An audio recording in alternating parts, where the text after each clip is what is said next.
Baik, assalamualaikum warahmatullahi wabarakatuh. Kami di sini dari kelompok pemrograman website A akan menjelaskan tentang proyek SDGs kami yang bertemakan tentang volunteer. Di sini anggota kami terdiri dari saya, Michael David Simon Sukandar, NIM 1924 10 10 10 50 dan rekan saya. Fatho Rossi, NIM 1924 10 10 10 10. Di sini kami akan memperkenalkan website buatan kami yang bernama Charity of Humanity, artinya donasi untuk kemanusiaan. Eh, di website ini garis besarnya adalah mengundang orang-orang untuk eh, ber istilahnya untuk menggalang dana lah bersama-sama untuk orang-orang yang sedang berkesusahan.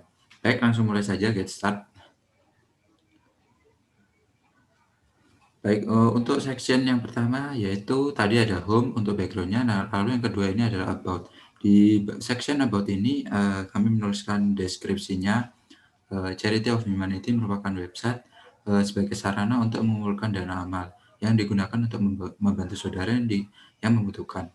Harapannya adalah memberi kemudahan orang-orang yang ingin beramal dan bisa sedikit membantu mereka yang sedang kesusahan. Langsung ke section berikutnya. Untuk section berikutnya adalah charity. Di section charity ini kami membuatnya menjadi dua section, yaitu ongoing dan upcoming. Apa itu? Yang pertama adalah ongoing. Ongoing charity ini adalah bagian yang utama, artinya penggalangan dananya itu sedang berlangsung saat ini. Jadi sedangkan yang upcoming itu masih yang akan datang. Untuk yang ongoing ini terdiri dari 3 topik. Ini kami berikan contoh-contohnya, misalnya membentuk pesantren, lalu ada membantu orang-orang yang sedang berkesusahan seperti menghadapi kanker getah, juga membantu pembangunan juga. Nah, dari tiap topik ini nanti orang-orang bisa mengekliknya kalau dari deskripsinya ini masih belum jelas. Misalnya diklik untuk gambar yang pertama. Nah, gambar yang kata-kata judul tadi yang setelah diklik akan menampilkan deskripsinya atau detail back-nya. Terdiri dari apa saja? Terdiri dari gambar yang diperlebar, lalu ada judulnya, ada tanggalnya, dan juga ada kode amal. Kode amal ini nanti gunanya untuk dimasukkan ke dalam form pack-nya. Lalu ada deskripsinya. Kalau diklik donasi nanti akan ke form donasi. Baik, bisa kembali. Begitu juga dengan topik-topik yang lainnya. Sekarang yang ke upcoming charity. Nah, di upcoming charity ini penggalangan dananya masih belum dilangsungkan. Kenapa kami buat seperti itu? Supaya penggalangan dananya itu difokuskan terlebih dahulu pada yang ongoing atau yang lebih darurat. Jadi itu lebih dibutuhkan, baru nanti setelah itu selesai terkumpul dananya sejumlah yang dibutuhkan, baru yang upcoming ini akan digalangkan juga. Nah, terdiri dari kami membuatnya menjadi 3 topik juga. Seperti ini contohnya membangun toilet untuk para penghafal Quran, juga ada bencana longsor, lalu ada bencana banjir hebat. Bisa diklik untuk ke detail pack-nya salah satu. Nah, untuk detail pack-nya hampir sama dengan yang tadi. Ada gambar, lalu ada judulnya juga, ada kode amal, dan ada deskripsinya. Namun yang membedakan di sini tidak adanya button untuk berdonasi karena ini masih upcoming. Baik, bisa kembali. Nah, untuk yang topik-topik berikutnya juga hampir sama lah. Baik, ke section di bawahnya ini nanti bila ada orang-orang yang langsung tergerak belas kasihannya, bisa langsung mengklik tombol untuk berdonasi. Lalu ke section tim. Nah, pada section tim ini kami memasukkan foto kami dan juga deskripsi singkat kami.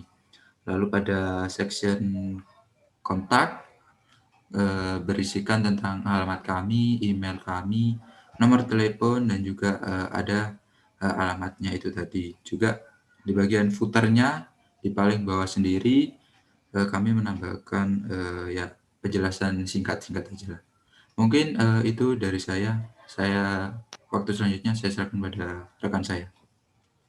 Baik, jika orang-orang ingin berdonasi, maka bisa diklik button ini, klik untuk berdonasi, atau bisa langsung klik pada topik-topiknya, pada charity-nya seperti itu. Misal kita klik donasi sekarang, maka selanjutnya akan orang yang ingin berdonasi harus mengisi form seperti itu. Di sini yang pertama diisi itu adalah nama lengkap, kemudian kode donasi, kemudian nomor HP, kemudian nominal seperti itu. Langsung saja, misal nama lengkapnya Pak Rosi, kemudian kode amalnya AML1, kemudian nomor HP-nya, kemudian nominalnya misal 1 juta. Kemudian setelah selesai mengisi formulir, maka pendonasi harus mentransfer sejumlah mentransfer dana amalnya ke rekening berikut. Seperti itu. Setelah mentransfer ke rekeningnya, maka pendonatur harus mengupload bukti transfernya seperti itu. Misal saya di sini sudah punya bukti transfer, misal, kemudian kita upload, kemudian setelah selesai semua, baru kita submit seperti itu. Kalau berhasil, maka akan ada alert yang berbunyi form berhasil disubmit seperti itu. Kemudian setelah berhasil di-entry ke database, maka file upload dari pendonatur tadi nanti akan bisa kita lihat pada folder upload seperti itu. Ini merupakan contohnya, contoh bukti transfer amalnya yang sudah berhasil diupload oleh donatur. Nah, bisa dilihat di sini pada database donatur dan pada tabel kontributor, data-data yang sudah diisikan sudah berhasil di-entry seperti itu. Untuk demo webnya sendiri kurang lebih seperti itu. Kemudian kita lanjut membahas seputar proyeknya. Di sini kami menggunakan konsep MVC seperti itu, di mana nanti akan ada 3 folder penting. Yang pertama itu ada model. Model ini adalah data nanti yang akan ditampilkan pada view seperti itu. Sementara view ini merupakan halaman yang akan ditampilkan ke user. Sementara kontrol ini yang akan mengatur input dan output dari model dan view seperti itu. Kemudian ini apps dan ada public. Jadi nanti user itu hanya bisa mengakses apa saja yang ada di public seperti itu. Sedangkan di app usernya tidak bisa mengakses seperti itu.